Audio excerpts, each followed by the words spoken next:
12 وقت ایسے ہیں جن میں نفل نماز پڑھنا کی اجازت نہیں ہے، نفل نماز پڑھنا منع ہے۔ پہلا وقت کیا ہے؟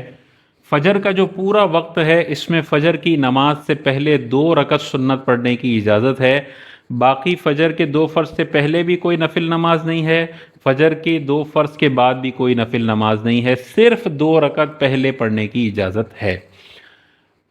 ظہر میں آپ نفل پڑھ سکتے ہیں، کوئی مسئلہ نہیں ہے۔ عصر کے 4 فرض پڑھنے سے پہلے جتنے مرضی چاہیں نفل پڑھیں، عصر کے 4 فرض پڑھنے کے بعد نفل نماز پڑھنا پورے وقت میں منع ہے۔ جب تک مغرب کا وقت شروع نہ ہو جائے عصر کے وقت میں فرض پڑھنے کے بعد نفل پڑھنے کی اجازت نہیں ہے۔ مغرب کا وقت جیسے شروع ہوتا ہے، یعنی جیسے سورج غروب ہوگا، اس غروب ہونے کے بعد سے فجر کے 3 فرض پڑھنے کے درمیان نفل نماز پڑھنا منع ہے۔ صرف 2 رکعت خفیف سی 1.5-2 منٹ میں جو 2 رکعت مکمل ہو جائے وہ پڑھنے کی اجازت ہے، لیکن کوئی ایسے بڑے نوافل جس سے مغرب کی نماز ڈیلے ہو جائے اس کی اجازت نہیں ہے۔ عشاء کے وقت میں آپ نوافل پڑھ سکتے ہیں، پہلے بھی بعد میں بھی کوئی بھی مسئلہ نہیں ہے۔ تو 5 نمازوں میں اگر ہم دیکھیں، فجر میں 2 سنتوں کی اجازت، باقی کوئی نفل نہیں۔ عصر میں فرض سے پہلے اجازت ہے، عصر کے بعد کسی نفل کی اجازت نہیں۔ مغرب میں مغرب کی نماز سے پہلے نفل منع ہے، بعد میں جتنے چاہے پڑھیں، اور عشاء کے پورے وقت میں جتنے چاہے نفل پڑھنا چاہیں آپ پڑھ سکتے ہیں۔ ظہر کے وقت میں بھی جتنے نفل پڑھنا چاہیں آپ پڑھ سکتے ہیں۔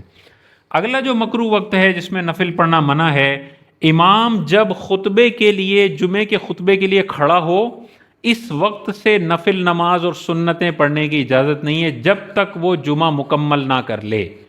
جیسے جمعے کا سلام پھیرے گا، اب اگر کوئی سنتیں یا نفل نماز پڑھنا چاہتا ہے تو پڑھ سکتا ہے۔ اسی طرح کوئی بھی خطبہ ہو رہا ہو، چاہے نکاح کا خطبہ ہے، جمعے کا خطبہ ہے، دونوں عیدوں کا خطبہ ہے، ان خطبوں کے درمیان کسی بھی قسم کی نفل نماز پڑھنا یہ جائز نہیں ہے، سنت نماز جائز نہیں ہے۔ عید کی نماز سے پہلے گھر میں چاہیں یا مسجد میں، دونوں جگہ پہ نفل نماز نہیں پڑھ سکتے۔ تو بعض اوقات لوگ عید والے دن مسجد میں جلدی چلے جاتے ہیں اور نفل اشراق چاشت کی نماز شروع کر دیتے ہیں، یہ درست نہیں ہے۔ عید کی نماز سے پہلے مسجد میں بھی نفل نماز منع ہے اور گھر پر بھی منع ہے۔ عید کی نماز پڑھنے کے بعد مسجد کے اندر نفل نماز منع ہے، گھر پر چاہیں تو اشراق چاشت کی نماز پڑھ سکتے ہیں۔ 8واں وقت کون سا ہے؟ ہم جب حج کرنے جاتے ہیں، مزدلفہ جاتے ہیں، تو مزدلفہ میں آپ کو پتا ہے مغرب کو عشاء کے وقت میں عشاء کے ساتھ ملا کے پڑھنا ہوتا ہے۔ تو جب مغرب اور عشاء کو ملا کے پڑھیں گے تو ان دونوں نمازوں کے درمیان کوئی سنت نہیں پڑھ سکتے، منع ہے۔ لہذا 3 فرض مغرب کے پڑھنے کے بعد 2 رکعت مغرب کی سنتیں نہیں پڑھ سکتے، ڈائریکٹ 4 رکعت عشاء کے پڑھنے ہیں۔ اور اس 4 رکعت کے بعد یا 2 رکعت مسافر پر 2 رکعت پڑھنے کے بعد پھر آپ مغرب کی سنتیں بھی پڑھ سکتے ہیں، اور پھر عشاء کی سنتیں اور وتر پڑھنا چاہیں تو پڑھ سکتے ہیں۔ 2 نمازوں کے درمیان مزدلفہ میں نفل یا سنت نماز پڑھنا یہ منع ہے۔ اسی طرح جیسے جماعت کھڑی ہو جائے تو جماعت کھڑی ہونے کے بعد ہر قسم کی نماز، نفل، سنت وغیرہ منع ہوتی ہے، اب تو اس جماعت میں شریک ہونا ہے، سوائے سنت فجر کے۔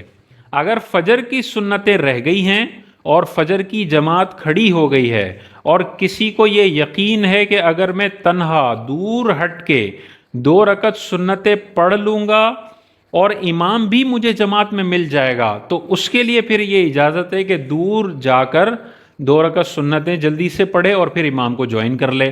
اور اگر کوئی اتنا لیٹ آیا کہ امام صاحب ایسی حالت میں پہنچ گئے ہیں کہ اب اسے لگتا ہے اگر 2 رکعت سنتیں پڑھی تو امام سلام پھیر دے گا، تو ایسی صورت میں پھر سنتوں کے لیے نہ جائے بلکہ جماعت میں شریک ہو جائے۔ یہ صرف فجر کی سنتوں کا ہے، کیونکہ حضور علیہ السلام نے فجر کی سنتوں میں بہت تاکید فرمائی ہے۔ یہ بھی ارشاد فرمایا کہ فجر کی سنتیں نہ چھوڑو اگرچہ تمہیں گھوڑے روند ڈالیں۔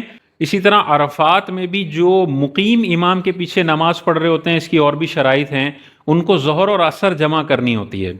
تو ظہر اور عصر جمع کرنے کے وقت نہ درمیان میں نفل نماز پڑھ سکتے ہیں، اور عصر پڑھنے کے بعد تو بعد میں بھی نہیں پڑھ سکتے۔ تو عرفات میں جو 2 نمازیں جمع کر رہا ہو، اکثر حاجی نہیں کرتے کیونکہ ان کا امام مسافر ہی ہوتا ہے۔ تو اگر حاجی کر رہا ہو تو وہ درمیان میں بھی سنتیں نہیں پڑھے گا ظہر کی، اور عصر کی نماز پڑھنے کے بعد بھی سنتیں اور نفل منع ہے۔ 11واں مکروہ وقت ہے فرض کا وقت اگر تنگ ہو، بالکل لمیٹڈ ٹائم بچائے کہ اس میں آپ صرف فرض نماز پڑھ سکتے ہیں، تو پھر اپنے آپ کو سنتوں میں مشغول کرنا یا نفل میں مشغول کرنا یہ ٹھیک نہیں ہوگا. پہلے فرض ہے تو عصر کے صرف آخر کے 4 منٹ باقی ہیں، تو اب آپ کے لیے درست نہیں ہوگا کہ آپ 4 رکعت سنت پڑھنے میں وقت لگا دیں، کیونکہ فرض کا وقت تنگ ہے. اب فرض پہ فوکس کرنا ہے. اور 12واں اور آخری مکروہ وقت جو نفل میں منع ہے، ہر نماز میں منع ہے، ایسی حالت میں نماز پڑھنا جس میں کوئی ایسی چیز ہو جس سے دل بٹتا ہو. ٹی وی تیز آواز میں کھلا ہوا ہے، اس کمرے میں نماز پڑھنا، چاہے فرض پڑھ رہے ہو چاہے نفل پڑھ رہے ہو، منع ہے. ایسی جگہ پہ پڑھیں کہ آپ کا دل نماز میں رہے، نماز سے دل ہٹے.